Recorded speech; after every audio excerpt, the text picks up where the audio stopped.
ॐ सहनाववतु सहनौ भुनक्तु सह वीर्यं करवावहै तेजस्विनावधीतमस्तु मा विद्विषावहै। ओम शांति शांति शांति। सांख्य दर्शन की कक्षा चल रही है, तीसरा अध्याय है। आज हम विपर्य, तुष्टि, अशक्ति और सिद्धियों के विषय में चर्चा करेंगे। चर्चा बहुत सारगर्भित महत्वपूर्ण है। कुछ भूमिका में बातें समझिए। ना होने से होना अच्छा है, और हो गए हैं तो रुकना बुरा है। रुकने से बढ़ना अच्छा है। ठीक है। शास्त्र क्या कहते हैं कि संतोष करो, पर बहुत जगह संतोष करना बुरा है। उन्नति के पथ पर यदि व्यक्ति अग्रसर है और वहां पर यदि वो संतुष्टि मान लेवे तो ये संतुष्टि उसे गिरा देगी। इसलिए वहां पर व्यक्ति को संतुष्ट ना रह करके असंतुष्ट रहना चाहिए, क्योंकि उस संतुष्टि को यहां तुष्टि कहा गया है। तो बहुत अच्छी बातें यहां पर आने वाली हैं। आप लोग बड़े ध्यान से गंभीरता पूर्वक इनको समझने का प्रयास करें। सूत्र संख्या 41। इसकी भूमिका में कहा कि विपर्यादीनां चतुर्णाम अपि विवरणं क्रमशः प्रदर्शयति सूत्रकारः तत्र पूर्वं विपर्ययम् आह। तो विपर्य आदि चारों सूत्रों का विवरण क्रमशः सूत्रकार करेंगे, और सबसे पहले किसका वर्णन करेंगे? विपर्यय का। तो ये विपर्यय क्या है? अवांतर भेदाः पूर्ववत्। सूत्र संख्या 41। पूर्वोक्त मिथ्या ज्ञान के यानी विपर्य ज्ञान के 5 अवांतर भेद हैं। 5 प्रकार के भेद इस विपर्य के हैं। यहां पर इसे विपर्य कहा, और योग दर्शन में क्या कहा? अविद्या। तो वो अविद्या कितने प्रकार की कही? वहां पर अविद्या, अस्मिता, राग, द्वेष और अभिनिवेश। इस प्रकार से वहां पर 5 प्रकार की अविद्या कही। बस यहां पर विपर्य शब्द का प्रयोग हुआ है, और यहां पर उनके नाम बदल दिए। तम, मोह, महामोह, तामिस्र और अंध तामिस्र। अविद्या को यहां पर क्या कहा? तम। अस्मिता को कहा यहां पर मोह। राग को कहा यहां पर महामोह। अविद्या, अस्मिता, राग। फिर द्वेष को क्या कहा? तामिस्र। और अभिनिवेश को क्या कहा? अंध तामिस्र। तो ये जो है विपर्य के 5 भेद हैं। ये विपर्य के कारण ही क्या होता है? अशक्तियां होती हैं, कमजोरियां होती हैं, न्यूनताएं आती हैं। और अशक्ति कितने प्रकार की बताई? 28 प्रकार की अशक्ति बताई। उन 28 प्रकार की अशक्तियों में से 11 अशक्ति तो इंद्रियों की मानी गई, और 9 प्रकार की तुष्टि मानी गई, और 8 प्रकार की सिद्धि मानी गई। तो इस प्रकार से वो 28 प्रकार की अशक्तियां हुई। तो ये जो 28 प्रकार की जो अशक्तियां हैं, उनका मूल क्षेत्र क्या है? विपर्य। मूल क्षेत्र विपर्य, उल्टा ज्ञान, विपरीत ज्ञान। अविद्या किसे कहते हैं? अनित्य शुचि दुखानात्मसु नित्य शुचि सुखात्म ख्यातिर अविद्या। अनित्य को नित्य मानना, नित्य को अनित्य मानना, सुख को दुख मानना, दुख को सुख मानना। शरीर को आत्मा मानना, आत्मा को शरीर मानना। जो उल्टी बुद्धि है, उल्टा विवेक है, उल्टा चिंतन है, उल्टी जो धारणा है, उसको कहते हैं अविद्या। जितने भी संसार में मनुष्य हैं वो सब शास्त्र के दृष्टि से अविद्याग्रस्त हैं। जितने भी सांसारिक मनुष्य हैं सब कौन है? अविद्याग्रस्त हैं। और जो सांसारिक प्रपंचों से मुक्त हो गए हैं, जो जीवन मुक्त अवस्था वाले हैं, विदेह मुक्त अवस्था वाले हैं, योगी साधक हैं, वो अविद्या से थोड़े बच गए हैं। लेकिन बाकी सब कौन है? अविद्या से ग्रस्त हैं। अब एक गीत है, बिन आत्म ज्ञान के दुनिया में इंसान भटकते देखे हैं, आम बसर की तो बात ही क्या, सुल्तान भटकते देखे हैं। ये भजन आप सुनिएगा। इस भजन में तुष्टियों की और सिद्धियों की चर्चा है। जो तुष्टियां हम आगे पढ़ेंगे, जिन सिद्धियों की चर्चा हम आगे करेंगे, वो किसी न किसी पंक्ति में यहां पर जुड़ गए हैं। जो दूसरों के मसीहा बने हुए हैं वो भी वहां पर कौन बने हुए हैं? वो भी भटकते देखे हैं। जो अपने आप को आत्मज्ञानी कहते हैं, पंडित कहते हैं, अभिमानी कहते हैं, वे भी कहीं ना कहीं भटके हुए हैं। जो दूसरों को राह दिखा रहे हैं वो भी कहीं ना कहीं भटके हुए हैं। तो जो बढ़िया बढ़िया काम कर रहे हैं वो भी भटके हुए हैं। भजन की पंक्तियां ऐसी हैं। तो यहां पर उन्हीं भटकों की चर्चा है। आप और हम सब उन्हीं भटकों में आते हैं। कोई कहीं पर भटका है, कोई कहीं पर अटका है। तो अविद्या यानी उल्टा ज्ञान। मनुष्य को जिस भी क्षेत्र में उल्टा ज्ञान है, उल्टी सोच वाला जो व्यक्ति है, वो अविद्याग्रस्त है। कुछ लोग धन में सुख मानते हैं, कुछ लोग धर्म में सुख मानते हैं। तो अविद्या को बड़े स्तर से समझना है तो यजुर्वेद के 40वें अध्याय में क्रमशः 6 मंत्र आते हैं, जिसमें संभूति और असंभूति, विद्या और अविद्या की चर्चा की गई। एक पक्ष क्या कहता है? मैं ठीक हूं, संभूति ठीक है, और वो क्या कहता है? असंभूति बेकार है। दूसरा पक्ष कहता है कि असंभूति ठीक है और संभूति बेकार है। एक पक्ष कहता है विद्या की उपासना ठीक है, अविद्या बेकार है, और दूसरा पक्ष कहता है कि अविद्या ठीक है और विद्या बेकार है। तो विद्या का पक्ष रखने वाले, अविद्या का पक्ष रखने वाले, संभूति का और असंभूति का पक्ष रखने वाले शास्त्रकार की दृष्टि से सब भटके हुए हैं। बुद्धिमान कौन था? बोले जो विद्या और अविद्या से दोनों से लाभ उठा ले। बुद्धिमान कौन है? जो संभूति और असंभूति से दोनों से लाभ उठा ले, वही बुद्धिमान है। तो ये बहुत अच्छी अच्छी चर्चाएं इसमें आएंगे। फिर अविद्या के बाद आता अस्मिता, मैं हूं। तो मैं हूं, मैं करने वाला हूं, मैं कृष्ण जी ने गीता में मैं के लिए निषेध किया।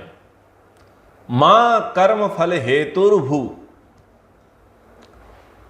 कर्म फल का हेतु मत बनो।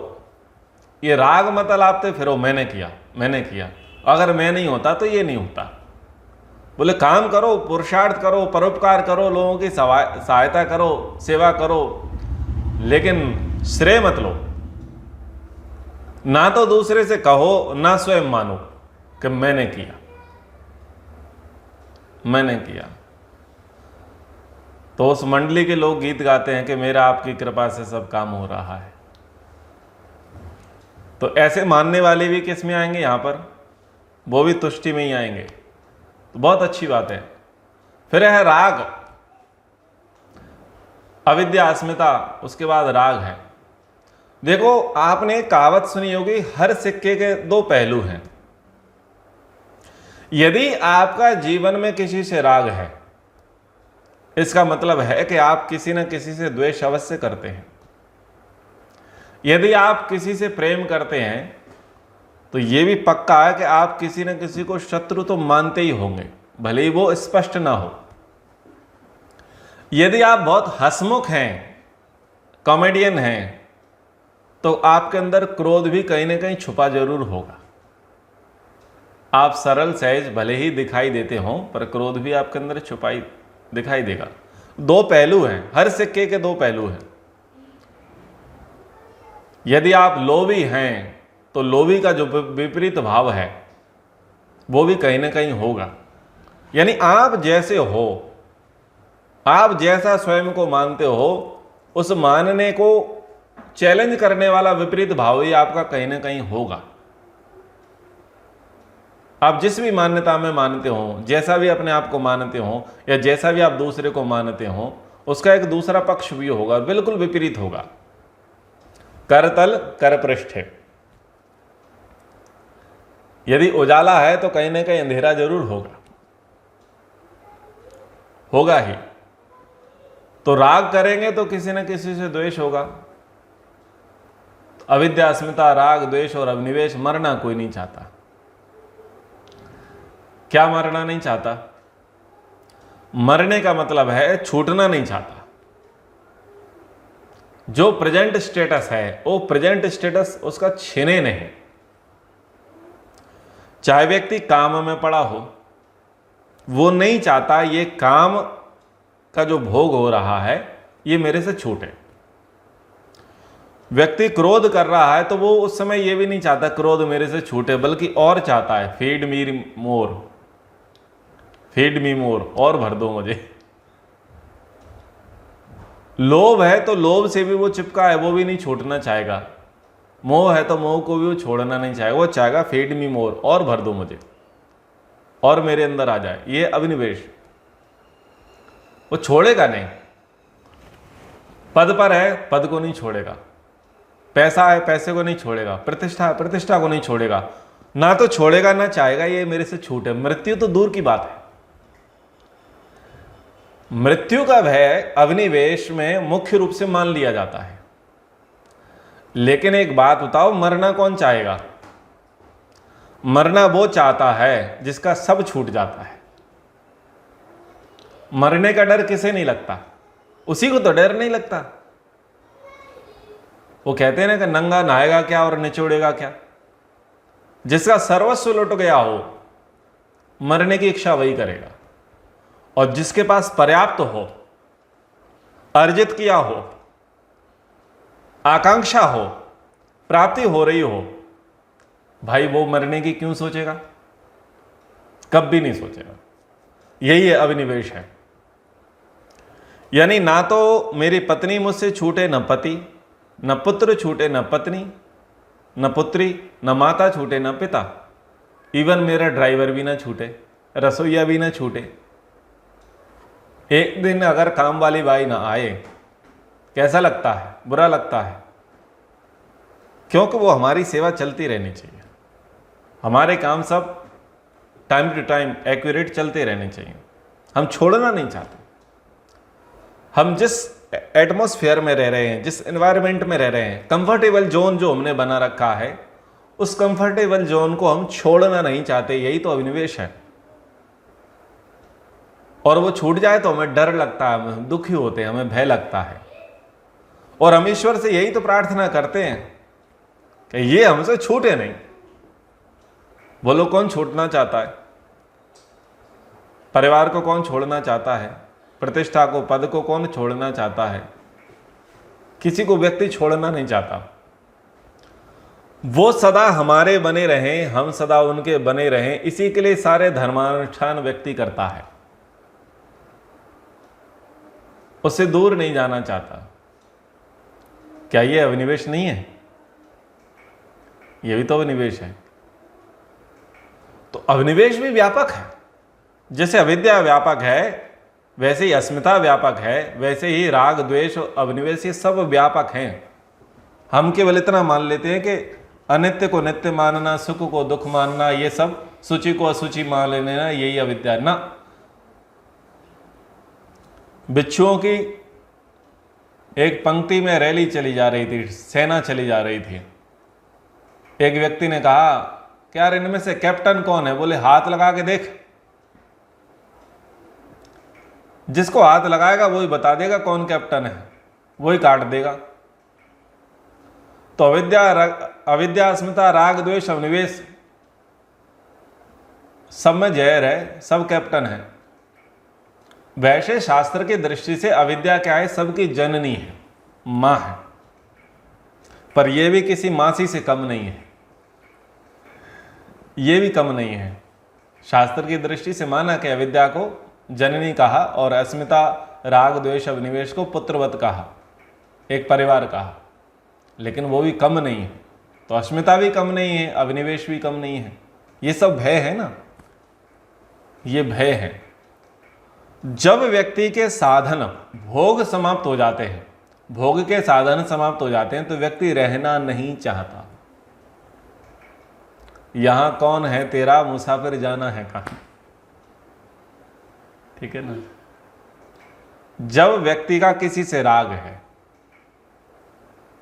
किसी से अटैचमेंट है, या द्वेष है, या अस्मिता भाव है, जब वो ये सब टूटते हैं, छूटते हैं, तो उसे क्या लगता है? फिर मरना बेहतर, ये दुनिया, ये महफिल मेरे काम की नहीं। तो अभिनिवेश समझिए, मृत्यु का भय। मृत्यु तो बाद का विषय है। मृत्यु किसे कहते हैं? शरीर से आत्मा के वियोग को ही तो मृत्यु कह रहे हैं। लेकिन बात यह है कि व्यक्ति मरना कब चाहता है? मरना तब ही चाहता है कि जब वो भोगों को भोगने में असमर्थ हो जाए और भोग उसके लिए दुर्लभ हो जाए। तो ऐसे में फिर वो अपना रास्ता नापता है, प्रार्थना करता है, भगवान अब तो उठा ले। और कोई स्वस्थ व्यक्ति चलता फिरता, पर्याप्त सारी चीजें, वो कोई प्रार्थना करेगा भगवान आज 11 बजे मेरा शांति पाठ हो जाए। कई मीटिंग होने वाले हैं, कई टेंडर पास होने वाले हैं, कई समाज के कार्यक्रम होने वाले हैं। कोई है दुनिया में ऐसा मूर्ख? ना, ऐसे लोग तो भगवान को मूर्ख बना देंगे। अरे वो विशेष काम था, कम से कम इतने दिन तो भगवान रुक जाता, काल रुक जाता, बेटी को हाथ पीले कर देता, ये कार्यक्रम पूरा हो जाता, वो हो जाता, ये हो जाता। भगवान को इतनी भी दया नहीं आई। बोलो, ऐसे ऐसे शब्दों का प्रयोग करते हैं, हाँ या ना? तो अभिनिवेश, तो ये जो है ये 5 हैं। अब इन 5 के चक्कर में ये सब अशक्तियां हैं। तो कहा एवं इतरस्याः 42 सूत्र संख्या। ऐसे ही इतरस्य अशक्ति के 28 भेद हैं। तो 28 वेदों में क्या बताया? 11 हैं इंद्रियों की कमजोरी, 5 ज्ञानेंद्रियां, 5 कर्मेंद्रियां और 1 मन। इनकी जो कमजोरी है, अशक्ति, यानी पहले शक्ति थी, अब अशक्त हो गए, अब शक्ति नहीं रही। क्या नहीं रही शक्ति? बोले घुटने काम करना बंद कर दिए हैं, ग्रीस निकल गया है। बोलो, चला नहीं जा रहा। बोले गर्मियों का सीजन है, चलो उत्तर की ओर, कुल्लू मनाली चलो, केदारनाथ चलो। बोले साहब घुटने काम नहीं करते, अशक्त हो गए, अब नहीं जा सकते। विवाह कार्यक्रम है, खाने के लिए चलो। बोले मुंह का स्वाद जा चुका है, क्या खाएंगे? मुंह का स्वाद जा चुका है। बोले मेला घूमने चलो, मेला लग रहा है। बोले दिखाई नहीं देता। ठीक है। बोले प्रवचन सुनो, महाराज जी के प्रवचन आ रहे हैं। बोले सुनाई नहीं देता, सुनाई नहीं देता। तो ये सब क्या है? अशक्तियां हैं। जैसे वहां पर कहा 9 विघ्न योग में, व्याधि, स्त्यान, संशय, प्रमाद, आलस्य, वृत्ति, भ्रांति, दर्शन, अलब्ध भूमिकत्व, इस प्रकार से। तो ये सब अशक्तियां हैं। वहां भी तो ये अशक्तियां हैं, वही काम नहीं कर रहे हैं, समाधि की सिद्धि नहीं हो रही, आसन नहीं लगा पा रहे हैं, साधना नहीं कर पा रहे हैं। तो वहां दूसरे प्रकार से वो अशक्ति तो कह ही दी ना, सामर्थ्य नहीं है, कर नहीं पा रहा है व्यक्ति। और उस अशक्ति के लिए गीत गाया, जीवन खत्म हुआ तो जीने का ढंग आया। अशक्ति के लिए ही तो है। जब शम्मा बुझ गई तो महफिल में रंग आया, गाड़ी निकल गई तो घर से चला मुसाफिर। यह शक्ति की बात तो है, क्या करें, सामर्थ्य नहीं है। तो 11 प्रकार की अशक्तियां थी। अब बोले तुष्टियों की बात करते हैं। 9 तुष्टि हैं और 8 सिद्धियां हैं। तो तुष्टियों को कहते हैं आध्यात्मिकादि भेदाद नवधा तुष्टि। सूत्र संख्या 43।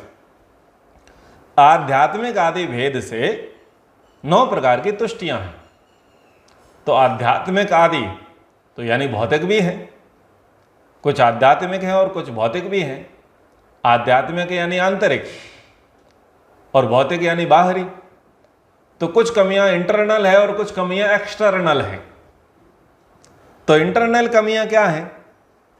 तो बोले इंटरनल कमियां जो हैं वो 4 प्रकार की हैं। आध्यात्मिक कमी जो है या आंतरिक जो न्यूनताएं हैं या जो तुष्टियां हैं वो 4 प्रकार की हैं।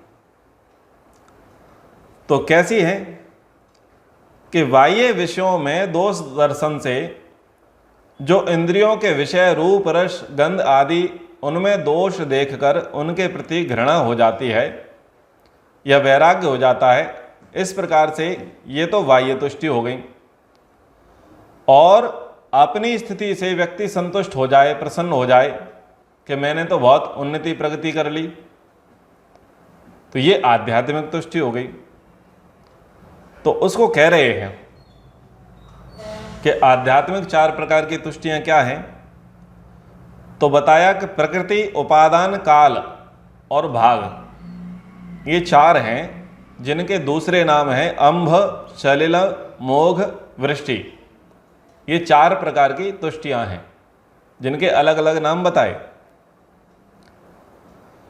तो सबसे पहले प्रकृति नाम की, अंब नाम की तुष्टि के विषय में कहा कि प्रकृति के पदार्थ तो परिणाम वाले हैं।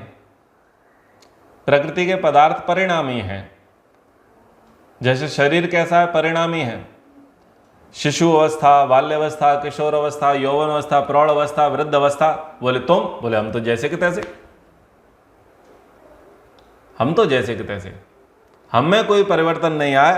परिवर्तन किस में आया? बोले वो तो शरीर की अवस्था में आया, देह के धर्म है परिवर्तन होना, उसमें परिवर्तन आया। मुझ में क्या परिवर्तन आया? अच्छा,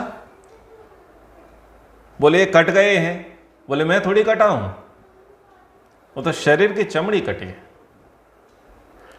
पार्थिव तत्व में खराबी आई है। तो 5 भौतिक देह है। 5 भौतिक देह में 5 प्रकार के रोग होते हैं। एक पार्थिव स्थूल लेवल के स्किन डिसीज, यानी अपनी चमड़ी से रिलेटेड जितने भी रोग होंगे उनकी चिकित्सा भी किससे होंगे? पार्थिव तत्व से होगी। जैसे घिस जाते हैं, छिल जाते हैं, कट जाते हैं तो लेपन करते हैं, औषधि लगाते हैं ना। तो पार्थिव तत्व का पार्थिव प्रकार से ही चिकित्सा होती है। ऐसे ही जल की कमी आ गई है तो जल से, अग्नि की कमी आ गई तो अग्नि से, वायु की कमी आई है तो वायु से, और आकाश की कमी है तो आकाश से। 5 प्रकार के स्टेप जो है हमारे शरीर के रोग के होते हैं और उसी प्रकार से रोग की चिकित्सा होती है। बोले साहब मेरा क्या हुआ? वो तो जल तत्व में न्यूनता आ गई। जल तत्व में न्यूनता आ गई तो ड्रिप चढ़ा दी। भाई डायरिया हो गया, दस्त लग गई, पानी बहुत निकल गया, शरीर के अंदर न्यूनता आ गई, क्षीणता आ गई, तो बस पानी चढ़ा दिया, ग्लूकोज चढ़ा दिया, ठीक हो गया। बोले श्वास नहीं चल रही थी। बोले कोई बात नहीं, ऑक्सीजन लगा दिया। मेरा क्या था? तो देखो इतना मान लेना भी कोई कम बात है। प्रायः व्यक्ति क्या करता है? अस्मिता, मैं कट गया, लेकिन अगले व्यक्ति के बुद्धि का स्तर कितना है? बोले मैं थोड़ी कटा हूं, कटा तो शरीर है, और शरीर कटा है ठीक हो जाएगा। इतनी बुद्धि होना कम बात है, बहुत बड़ी बात है। लेकिन इतना ही मान लेना यही तुष्टि है, यही दोष है। जैसे पहले कहा कि ना करने से करना भला, लेकिन कर लिया है और रुक गया है, ये बुरा है। तो देखा प्रकृति के पदार्थों में परिवर्तन, देखा कौन भोजन कर रहा है, भोजन कहाँ जा रहा है? बोले शरीर में जा रहा है। शरीर की आवश्यकता मेरी आवश्यकता थोड़ी है। बोले तेरी क्या आवश्यकता? बोले मैं तो ये चाहता हूं ये शरीर चले ताकि मेरे काम सिद्ध हो जाए। बोले तुम कैसे? बोले मैं नित्य शुद्ध बुद्ध मुक्त स्वभाव वाला। इतना चिंतन होना कोई बुरा है क्या? लोग क्या सोचते हैं, मैंने खाया। भाई तूने खाया तो तू बढ़ गया क्या? तूने खाया तो तू बढ़ गया क्या? तू तो नहीं बढ़ा, तू तो 1 ग्राम का भी नहीं है। अब 1 किलो खा लिया तो क्या तू 1 किलो का हो गया? ना तो तू काला है, ना गोरा है, ना मोटा है, ना पतला है, ना नाटा है, ना छोटा है, ना स्त्री है, ना पुरुष है। तू तो अलग है। पर इतना सोच लेना, इतना मान लेना, इतनी सिद्धि प्राप्त कर लेना, इतना अपने आप को बना लेना, साध लेना, ये कम बात है, ये बहुत बड़ी बात है। लेकिन इतना ही मान करके ये मान लेना कि मुझे अब आगे कुछ करने की आवश्यकता नहीं है, मेरी समाधि हो जाएगी, मेरी मुक्ति हो जाएगी, मुझे भगवत प्राप्ति हो जाएगी, इसको दोष कहा। ये तुष्टि दोष है। और ये कौन सा है? प्रकृति वाला, अम्म नाम का, कि व्यक्ति अपने आप को चेतन मानता है, संसार को जड़ मानता है। ऋतुओं में परिवर्तन हो रहा है, मौसम में परिवर्तन हो रहा है, दक्षिणायन आ रहा है, उत्तरायण आ रहा है, मास पक्ष बदल रहे हैं। बोले ये तो प्रकृति के परिवर्तन, प्रकृति का नियम है। बोलो, लेकिन मैं अपरिवर्तनशील हूं, अधिकारी हूं। पर इतनी स्थिति मान लेना बड़ी बात है। लेकिन इसी को मान करके बैठ जाना यही बुरी बात है। इसी को यहां पर प्रकृति नामक अम वाली तुष्टि दोष कहा। अब दूसरा जो है, जो प्रकृति के बाद आती है, जिसका नाम क्या है? उपादान, यानी ले लेना, दूसरे से ले लेना। तो क्या ले लेना? तो संन्यास व्रत को धारण कर लिया और प्राकृतिक विषयों से व्यक्ति मुक्त हो गया। एक व्यक्ति कैसा है? एक व्यक्ति ऐसा है कि संसार में रह रहा है, सांसारिक सुख भोगों में मस्त है, भोग रहा है। दूसरा व्यक्ति ऐसा है जिसने सांसारिक सुख भोगों को तिलांजलि दे दी। बोले मैंने इनसे संन्यास ले लिया, छोड़ दिया, तुम करते रहो, तुम्हारे लिए छोड़ दिया। अब मैं क्रिकेट नहीं खेलूंगा, मैंने संन्यास ले लिया। अब मैं राजनीति नहीं करूंगा, मैंने संन्यास ले लिया। अब मैं पढ़ाने का काम नहीं करूंगा, मैंने संन्यास ले लिया। बहुत कर लिया, बहुत कर लिया, बहुत भोग लिया, अब मुझे नहीं करना, पर्याप्त है, अलम। तो जो रुक गया है, ये कोई कम बात है? किसी काम को जिसने विराम कर दिया, लंबे समय से करता आ रहा था और करते करते अब उसने विराम कर दिया। और कहां तक विराम कर दिया? बोले मैंने लोकेष्णा, वित्तेष्णा, पुत्रेष्णा, इन सबको जीत लिया और मेरी ओर से सब अभय, सब लोग निर्भय रहे। जब सन्यासी सन्यास व्रत की दीक्षा लेता है तो यही तो कहता है। तो उसने यहां तक का व्रत ले लिया, अब मेरी ओर से सब निर्भय रहे, लोकेष्णा, वित्तेष्णा, पुत्रेष्णा से मैं दूर हो गया। और क्या प्रमाण दिया? बोले तुम घर में रह रहे हो, मैंने घर छोड़ दिया। तुम श्रृंगार कर रहे हो, मैंने श्रृंगार रहित जीवन अपना लिया। तुम अलग अलग प्रकार के विविध राजसिक, सात्विक, तामसिक भोजन कर रहे थे, मैंने उसको भी छोड़ दिया। तुम विविध प्रकार के भौतिक पदार्थों का लाभ ले रहे थे, उपयोग ले रहे थे, उसमें रस ले रहे थे, रुचि ले रहे थे, मैंने छोड़ दिए। तुम अभी पुत्र पुत्री, पति पत्नी, पद पैसा प्रतिष्ठा में लगे हो, मैंने छोड़ दिया, मैंने छोड़ दिया। तो छोड़ दिया बड़ी बात है, छोड़ पाना बड़ी बात है।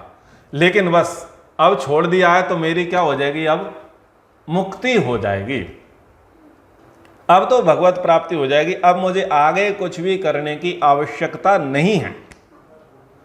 ये जो है प्रवज्या, ये जो है उपादान नामक तुष्टि है, दोष है। बहुत सारे लोग मान लेते हैं ऐसा, बहुत सारे लोग ऐसा मान लेते हैं कि भाई मैंने तो इतना कर दिया, इन्होंने तो सब त्याग दिया। अब क्या सुनते हैं कि जैन परिवार के थे तो पति पत्नी और बेटा बेटी ने सब कुछ संपत्ति जो है जैन ट्रस्ट को दे दी और सब के सब साधु बन गए। बोले उनकी तो मुक्ति पक्की है। पूरे परिवार ने क्या कर दिया, छोड़ दिया। इनके पास अरबों की संपत्ति थी, बहुत भूमि थी, भवन थे, दुकान थे, मकान थे, और इन्होंने किसी ट्रस्ट को दे दी, किसी को दे दी, उसको दे दिया और संन्यास व्रत ले लिया। बोले इनकी मुक्ति पक्की है। देव तो यही है। तो लोग भी ऐसा मान लेते हैं और वह स्वयं भी ऐसा मान लेते हैं। तो दोनों का ही मानना जो है यही तो भ्रम है, यही भ्रांति है। बिना आत्मज्ञान के दुनिया में इंसान भटकते देखे, आम वशद की बात ही क्या, सुल्तान भटकते देखे। तो ये दोष है, ये तुष्टि है। अब तीसरे प्रकार की तुष्टि के विषय में कह रहे हैं, जो इंटरनल है, आंतरिक है, आध्यात्मिक की चर्चा कर रहे हैं कि एक व्यक्ति ने लंबे समय तक बहुत हवन किया, बहुत जप किया, बहुत ध्यान किया, बहुत स्वाध्याय किया और समाधि की अच्छी स्थिति बना ली। किसी काल में किया, उसने बहुत किया, लाखों करोड़ों जप कर ली, खूब यज्ञ कर ली, सारी चीज कर ली, खूब स्वाध्याय कर लिया। अब नहीं करता। अब इस अभिमान में कि मैंने किया और इसका ढिंढोरा पीटा जा रहा है, तो क्या माना बैठा है कि अब उसी के प्रताप से मुझे सिद्धि हो जाएगी, उसी के प्रताप से मुक्ति हो जाएगी, उसी के प्रताप से भगवत की प्राप्ति हो जाएगी। अब क्या है कि जाप कराए जाते हैं, दुर्गा सप्तशती का पाठ कराया जाता है, गीता जी का पाठ कराया जाता है, रुद्री का पाठ कराया जाता है, रुद्राभिषेक कराया जाता है, महामृत्युंजय जप कराए जाते हैं, सपादलक्ष शिवलिंग बनाए जाते हैं और 12 घड़ियां होती हैं, अलग अलग प्रकार की 12 घड़ियां होती हैं, 12 काल होते हैं, 12 राशियां होती हैं। तो उनके निमित्त पर्याप्त जाप करा लिए, करोड़ों करोड़ों जाप करा लिए। तो क्या मान बैठा है, जीवन मुक्त हूं, क्योंकि वह अनुष्ठान हमने कर लिया, चारों तीर्थ घुमाए, चारों धाम की यात्रा कर ली, सब प्रकार के जलों में स्नान कर लिया, वहां ध्यान लगा ली, समाधि लगा ली। क्या मान रहे हैं, जीवन मुक्त हैं।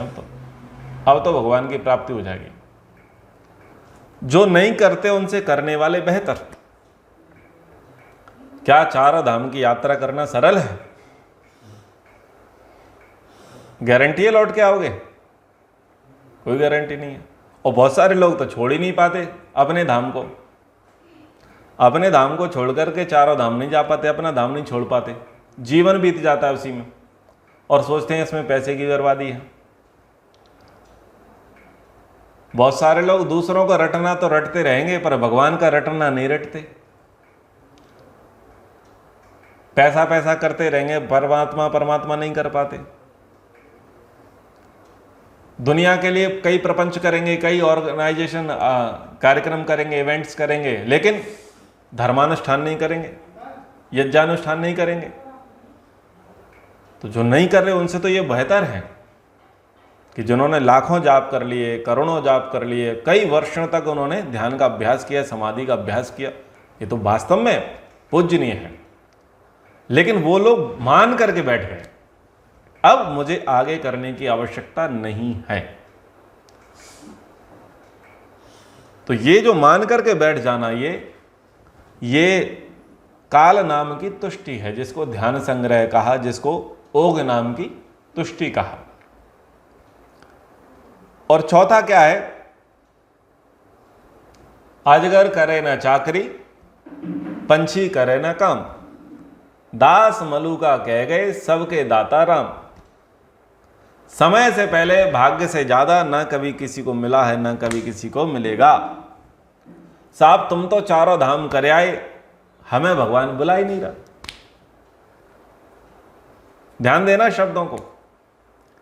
अब भगवान की कृपा होगी, मर्जी होगी तो वो हमें बुला लेगा और हम कर लेंगे।